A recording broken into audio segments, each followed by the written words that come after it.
रात का समय था। लालगंज गांव में चारों तरफ शांति छाई थी। उसी समय अंधेरे में एक साया लालटेन पकड़े हुए जल्दी जल्दी कहीं चला जा रहा था। लेकिन जैसे ही वो गांव के किनारे पहुंचता है, उसे उसी समय पीछे से एक आदमी रोकता है और बोलता है, कौन हो तुम और कहाँ जा रहे हो? तुम्हें पता है ना इस गांव से रात में बाहर जाना मना है, फिर भी तुम जा रहे हो? उस आदमी की बात सुनकर साया पलटता है। वो साया कोई और नहीं बल्कि गांव में नया नया आया राजू बैंड वाला था। राजू बैंड वाला उस आदमी की बात सुनकर बोलता है, भाई साहब, आपने तो मेरी जान ही निकाल दी। भला ऐसे भी कोई रोकता है किसी को? मुझे रात में कहीं बैंड बजाने जाना है, मैं वहीं जा रहा हूँ। लेकिन उस आदमी पर राजू बैंड वाले की बात का कोई प्रभाव नहीं पड़ता और वो गुस्से में बोलता है, तुम कोई भी हो और कहीं भी जा रहे हो, इस गांव के नियमों के हिसाब से तुम रात में गांव से बाहर नहीं जा सकते, इसीलिए तुम्हें वापस जाना होगा। राजू अपने से लंबे और चौड़े आदमी को देखकर घबरा जाता है और वापस लौटने में ही समझदारी समझता है। अभी तो चलता हूँ, कल से दूसरे चोर रास्ते से निकल जाऊंगा। ये भीमसेन हर जगह थोड़ी खड़ा होगा। ऐसा कहकर राजू वहां से चला जाता है और अगली रात को दूसरे चोर रास्ते से निकल जाता है। ये गांव वाले भी कितने मूर्ख हैं, इनको कोई भी आसानी से मूर्ख बना सकता है। चोर रास्तों पर तो इनका ध्यान ही नहीं होता है। बेवकूफ कहीं के। और वो खली के जैसा दिखने वाला अपने आप को बहुत चालाक समझ रहा था। अगली सुबह गांव वाले उठते हैं और राजू के घर के बाहर उसकी पत्नी रमा को रोते हुए देखते हैं। उसी समय वहां सरपंच जी आ जाते हैं और बोलते हैं, अरे ये राजू बैंड वाले की घरवाली ऐसे रो क्यों रही है? क्या हुआ? कुछ नहीं सरपंच जी, इसका घरवाला राजू मेरे मना करने के बावजूद रात में इस गांव से बाहर निकला और मारा गया। ये तो बहुत ही बुरा हुआ भीमा, तुम्हें ध्यान रखना चाहिए था। तुम तो इस गांव के सबसे बलवान आदमी हो। मैं आपकी बात और गुस्सा दोनों समझता हूँ, लेकिन सरपंच जी, राजू किसी दूसरे चोर रास्ते से रात में चला गया और मारा गया, क्योंकि मैं तो मुख्य रास्ते पर ही पहरा देता हूँ।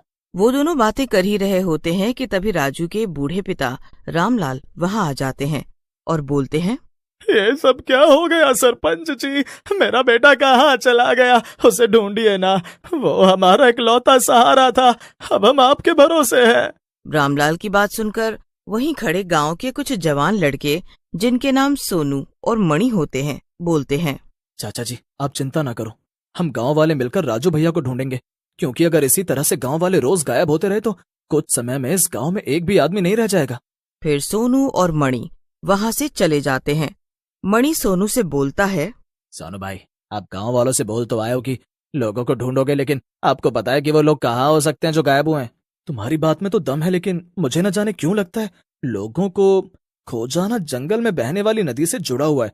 हम दोनों को उसी नदी के पास चलकर देखना चाहिए। फिर दोनों उस नदी के पास जाकर खड़े हो जाते हैं। दोनों काफी देर तक वहीं खड़े रहते हैं। उसी समय रात हो जाती है।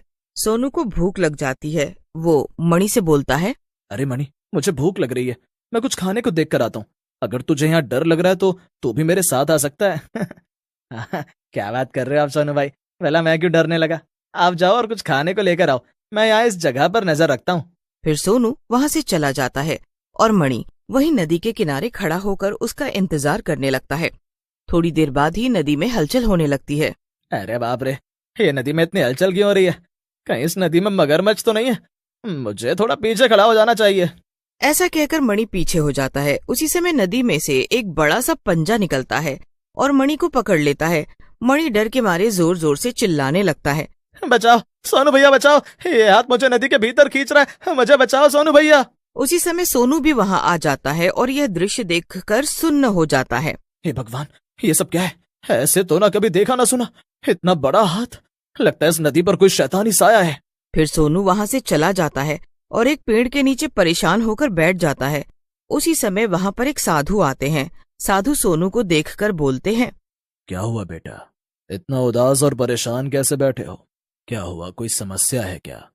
बाबा आप यहाँ से जाओ, आप मेरी समस्या को नहीं सुलझा सकते। मेरे पास आपको देने के लिए कुछ भी नहीं है। बेटा, वैसे भी तू हम जैसे साधु को क्या दे देगा? हम तो साधु होते ही इस दुनिया को देने के लिए हैं। चल बता अपनी समस्या, शायद मैं तेरी कुछ मदद। सोनू को साधु बाबा की बातों में सच्चाई दिखती है और वो उन्हें रात को हुई दुर्घटना के बारे में बताते हैं। बाबा, अगर मैं रात में खाना लाने नहीं गया होता तो मणि की मौत नहीं होती। इस नदी ने गांव वालों के साथ साथ मेरे दोस्त को भी निगल लिया और मैं कुछ नहीं कर पाया। मैं अब गांव किस मुंह से जाऊंगा? तू परेशान क्यों हो रहा है बेटा? जो भी हुआ उसमें तेरा कोई हाथ नहीं था बेटे। ये सब तो उस चुड़ैल का किया धरा है। क्या कहा बाबा? चुड़ैल? तो मैंने जो हाथ देखा क्या वो चुड़ैल का था? मुझे कुछ समझ नहीं आ रहा है, जरा विस्तार से पूरी बात बताइए। तू सच्ची आत्मा है और छोटे बच्चे की तरह साफ दिल का है। तू ही उस चुड़ैल से मुकाबला कर सकता है और अपने गांव वालों और दोस्तों को बचा सकता है। बाबा की बात सुनकर सोनू हैरान हो जाता है और खुश होकर बोलता है, क्या कह रहे हैं बाबा जी आप? आपकी बातों से तो लगता है कि जैसे मेरे गांव वाले और मेरा प्यारा दोस्त मणि जिंदा है। क्या ये सच है? हाँ, ये सच है कि तुम्हारे दोस्त जिंदा हैं और खूनी चुड़ैल के चंगुल में है, लेकिन वो ज्यादा दिन जिंदा नहीं रहेंगे, क्योंकि आने वाली अमावस्या के दिन वो चुड़ैल उनको मार डालेगी। क्योंकि उसे लगता है कि अगर वो 100 इंसानों की बलि देगी तो वो अमर हो जाएगी। फिर तो बाबा मैं अभी जाता हूं और उस चुड़ैल से अपने दोस्तों को छुड़ा कर लाता हूं। मैंने इसीलिए तुम्हें प्यारा सा बच्चा बोला था बेटा, तुम उस चुड़ैल से अकेले नहीं लड़ सकते। तुम्हें अपने गांव वालों की मदद लेनी होगी। जाओ और अपने सरपंच को इस बारे में जाकर बताओ। फिर सोनू बाबा से आज्ञा लेकर गांव चला जाता है और सरपंच को बाबा के साथ हुई पूरी बात बताता है, जिसे सुनकर सरपंच बोलते हैं, अगर ये बात सही है तो पूरा गांव तुम्हारे साथ है। हम अपने गांव वालों को बचाने के लिए कुछ भी करेंगे। फिर सरपंच और सोनू गांव वालों के साथ मिलकर जंगल में चले जाते हैं। वहां उन्हें साधु बाबा ध्यान लगाए हुए दिखते हैं। सरपंच बाबा को पहचान जाते हैं और सोनू से बोलते हैं, अरे सोनू बेटा, ये तो बहुत बड़े संत हैं। ये तुम्हें कहां से मिल गए? इनके तो दर्शन से ही सारे पाप धुल जाते हैं। उसी समय साधु बाबा अपनी आंखें खोलते हैं और सोनू को पास बुलाते हुए एक त्रिशूल देते हैं और बोलते हैं, ये शिव भगवान का पवित्र त्रिशूल है। तुम इस त्रिशूल को चुड़ैल के माथे पर गाड़ देना। त्रिशूल लगते ही वो चुड़ैल मर जाएगी और गांव वाले उसके जादू से आजाद हो जाएंगे। जैसे ही सोनू त्रिशूल को पकड़ता है, वो साधु बाबा वहां से गायब हो जाते हैं। सरपंच जी, मैं अब उस चुड़ैल को बुलाने जा रहा हूँ। आप सब गांव वालों को लेकर छुप जाओ और जब मैं आपको इशारा करूंगा तब आप सब बाहर आकर चुड़ैल पर हमला कर देना। ऐसा कहकर सोनू नदी के किनारे जाता है और जोर से चिल्लाता है। सोनू के चिल्लाने पर नदी के पानी में हलचल होती है और वही खूनी हाथ बाहर आता है, लेकिन जैसे ही हाथ उसकी ओर बढ़ता है, वो पवित्र त्रिशूल को उस हाथ से छू देता है। जैसे ही वो उस हाथ को छूता है, हाथ जलने लगता है।